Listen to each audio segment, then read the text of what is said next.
अगर आज तुम किसी आदमी को उसके फटे कपड़ों, घिसे जूतों और झुके कंधों की वजह से छोटा समझ रहे हो, जरा रुक जाओ, क्योंकि हो सकता है वही आदमी कल तुम्हारी नौकरी, तुम्हारा बिजनेस और तुम्हारा घमंड तीनों का हिसाब करने वाला हो। यह कहानी किसी फिल्म की नहीं, बल्कि उस सच्चाई की है जिसे लोग अक्सर देर से समझते हैं। उस रात शहर की सड़कें शोर से भरी थीं, गाड़ियां भाग रही थीं, लोग अपने अपने काम में उलझे थे और उसी भीड़ के किनारे एक आदमी खड़ा था। नाम था राम।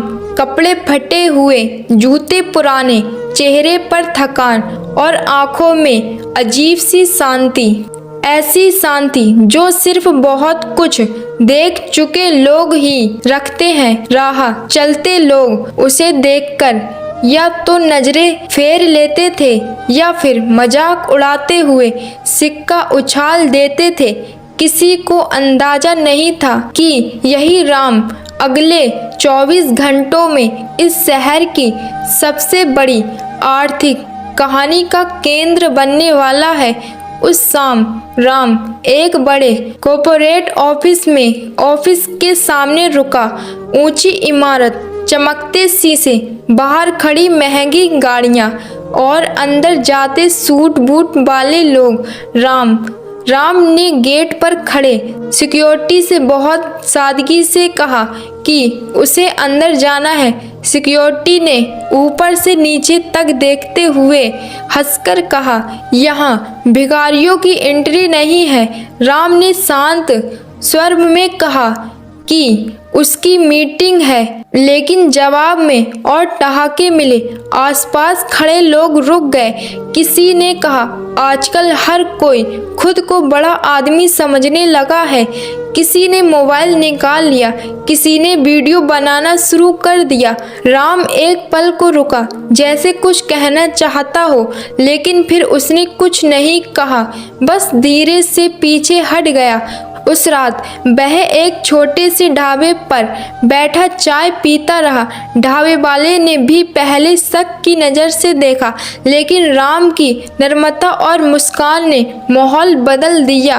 वहीं बैठकर राम अपने मोबाइल पर कुछ ईमेल पढ़ रहा था, जिनमें अरबों के इन्वेस्टमेंट कंपनियों के टेक ओवर और अगली सुबह होने वाली एक बड़ी डील की बातें थीं। लेकिन उसके चेहरे पर न कोई घमंड था, न जल्दबाजी, जैसे उसे पता हो खुद बोलेगा।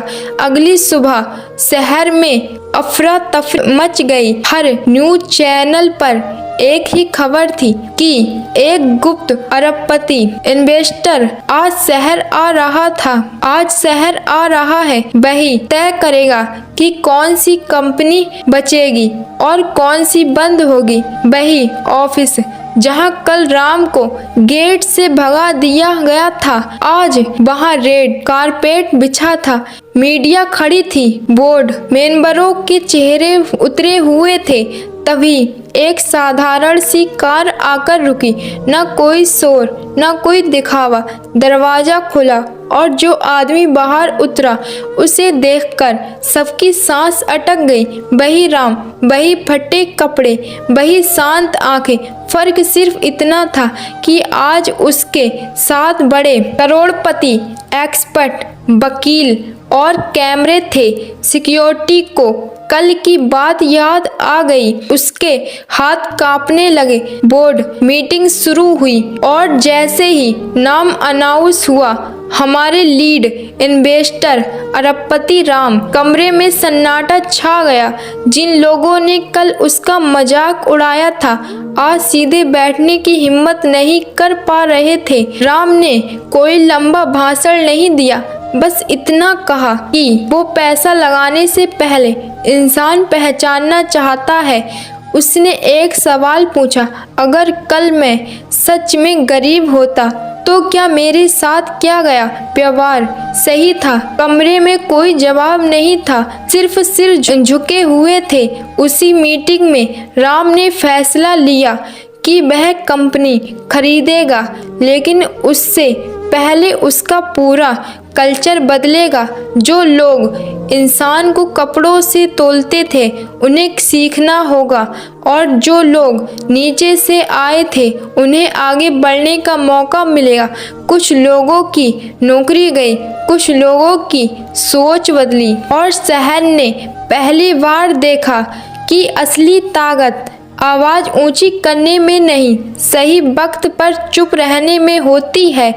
कुछ दिन बाद राम फिर उसी ढाबे पर गया, बिना बताए ढाबे वाले का सारा कर्ज चुका दिया, क्योंकि राम जानता था कि असली इज्जत वही होती है जो पहचान के बिना दी जाए। मीडिया ने उसे फटे कपड़ों वाला अरबपति कहा, लेकिन राम ने सिर्फ एक बात कही, मेरे कपड़े फटे हो सकते हैं लेकिन इंसानियत कभी फटी नहीं।